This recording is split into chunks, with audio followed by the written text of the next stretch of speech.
Shark Tank runs 40 times a week on CNBC, so I'm the Kardashians of CNBC, so I don't need that. But what I do say, because I know a lot of really respectable music people and artists listen to this. You know what you can do? You know, if you're an artist and they need you to be on the cover of these publications, say, hey, but I want to write up on my attorneys, or I want to write up on you know, my these businesses, these black-owned businesses behind me. You know, give me the front cover and give in the inside cover, or I'm not going to do it. I'm Beyonce. You want me on Essence of Ebony? You know, I want you to show my winning team behind you, for sure. Me. And if you're an athlete, more of that. Do that, right? Because what they're going to say, no. Then they're going to go and get money by the banks and all these other people to say, yeah, we support, you know, this. So there's ways to pull us up the ladder without having to force us up the ladder and highlight ourselves.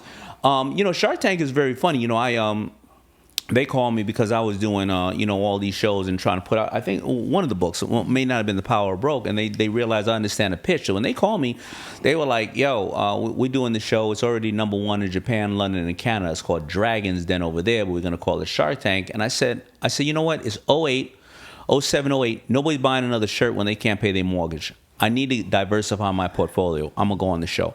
They said, you can't do any other show but ours.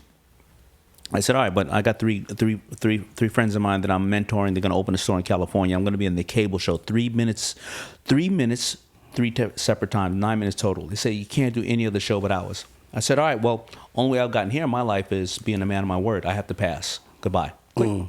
I hang up. I get a call from my book agent, not even my agent. I heard you gave up an ABC show by Mark Burnett with 3 girls that nobody will ever hear of called the Kardashians or something like that. You could be on ABC. You could be the new Black Fonzie.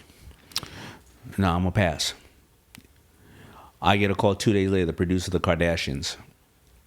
Daymond, you don't hit our target market anymore. We don't want you on the show. You're fired. I get a call 1 hour after that, Mark Burnett. So I heard you're available. I was co-managing the girls and doing product placement on all their shows. If you ever look at the Kardashians' first season, they're wearing all my brands, Fubu and Coogi. Khloe found out that I was going to turn down the show because I was co-managing the girls, and she fired me. She said the world needed to know who I was, and she would never get in my way. So, hence, here I am. You know, that's God.